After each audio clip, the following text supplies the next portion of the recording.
They're always talking about you need to be self-aware, become self-aware, self-awareness, self-awareness. But nobody prepares you for what could be behind the door of self-awareness when you finally turn that knob. You have to ask yourself questions like, are you jealous? Are you impatient? I literally had to ask myself the question, if you never meet anybody, if you never get married, will God be enough? And to be honest, my answer was no.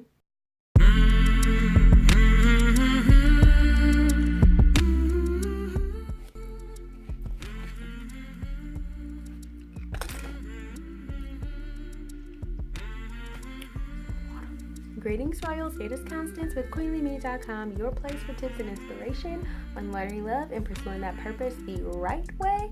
But on today, I just want to have a real moment with you guys. And that is why I am sitting in a corner in my room on the floor. It's actually rest month for Queenly Me, so technically I'm not supposed to be doing this, but I just felt compelled. You're actually going to see this in January.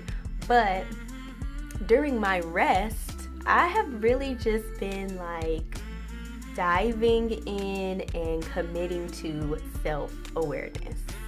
Because if I'm honest, I'm one of those people who don't know they have a problem until a long time after the problem starts, and they end up just breaking down for seemingly no reason because they've just been going and pushing through, and now they're just like at a breaking point.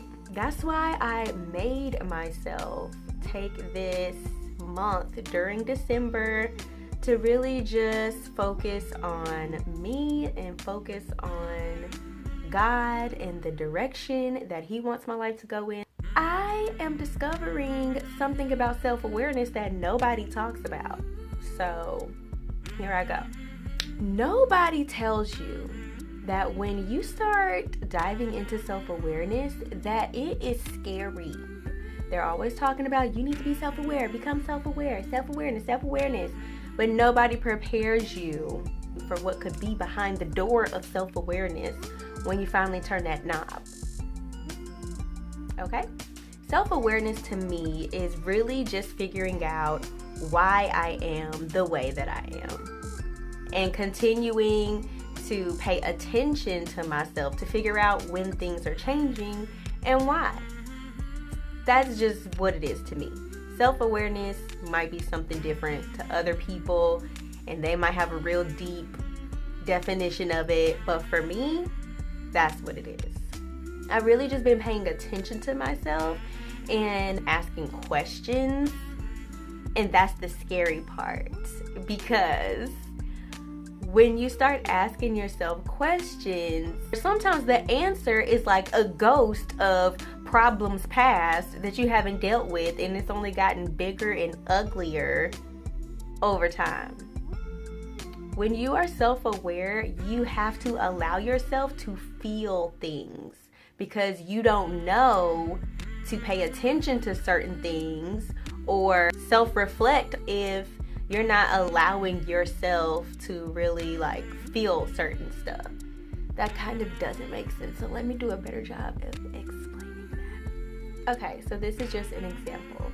So if I am around my best friend and her boyfriend, which they are in a serious courting relationship, so he's a little bit more than a boyfriend, but less than a husband right now. So they're in a real serious phase.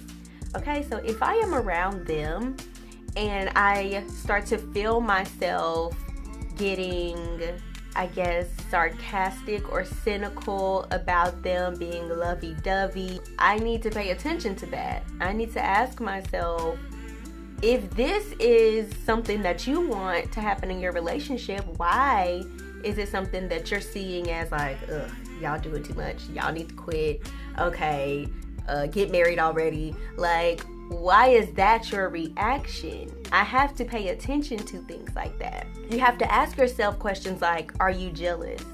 Are you impatient? Are you really putting in the work to get everything that you say you want? Are you ready for this? Is it the right time? I literally had to ask myself the question, if you never meet anybody, if you never get married, if you never have the family that you dream of, will God be enough? And to be honest and completely transparent, my answer was no. I honestly felt like if that never happens for me, there's going to be a part of me that would not be okay. And that's not okay. So I had to stop dating. I stopped really trying to pursue relationships. I stopped preparing for relationships, which is kind of challenging because that's kind of what my ministry is too. God's teaching me balance. But I really had to be like, okay, you need to put this on hold until you can get to a place where you're fine without it. Because until you're fine without it, it's not going to happen for you. Because God is not going to bless you with something that you could possibly put in His place in your life. He's not going to bless you with something that could potentially be an idol for you. If I feel like a relationship is something that I need in order to be completely happy and fulfilled with my life, then I'm probably not going to experience it, especially if I want what God has for me. Now, I could go out and just get any person who wants to date me, and that's fine. Yeah, I could be in a relationship, but I don't want to just be in another relationship. My next relationship, I want to be the person that God has in mind for me. So I really had to get real with myself, and I was intentional about not making that one of my 2020 goals as I'm going through my vision planner. Link's gonna be in the description box. I was very intentional about not making getting into a relationship, meeting my husband, getting married one of my goals. Of course, I'm always going to be open to that, and if the right person comes, I'm not going to turn them away. But you're supposed to seek first the kingdom of God, and everything else will be added to you. So until I can, with confidence, say that even if it doesn't happen, then God is enough for me, that doesn't need to be one of my goals. I need to make getting to that place my goal. Those are the things that you figure out when you're self-aware. You have to pay attention to your reactions to certain things, because your answer to why you are that way about that thing could be something that wasn't dealt with when you were a child. Stuff comes up, y'all, and it's a little scary.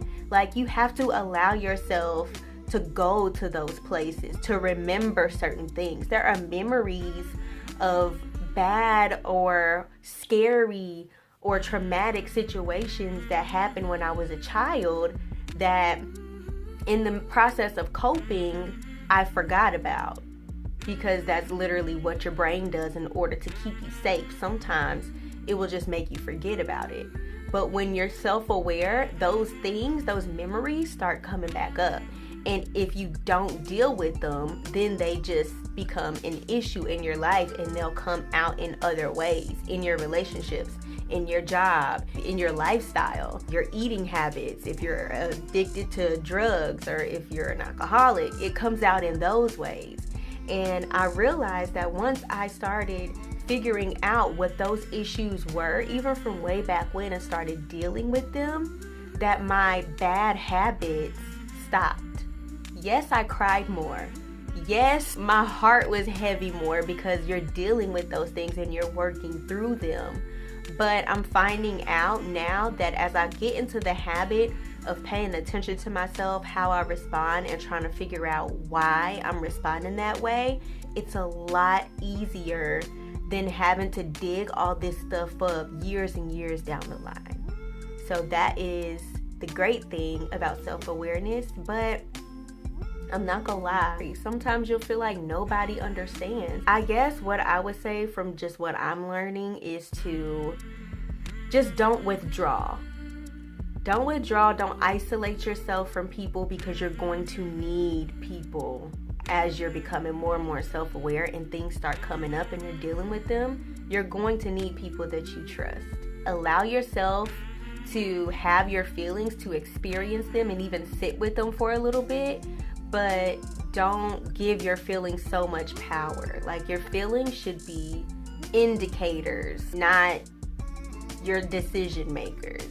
Use your feelings as an indicator of what you need to pay attention to. Don't just say, oh, I feel the way that I feel, so this is just it. You have control over your feelings, and how you respond to certain things can completely change your feelings. So if I'm around my friends and I'm getting jealous for one reason or another, I don't need to lash out at them or make them seem like, okay, y'all just aren't considerate of me. I need to look at myself, and I need to ask myself questions. Why does this bother you? So anyways, yes, this self-awareness journey, just stay tuned.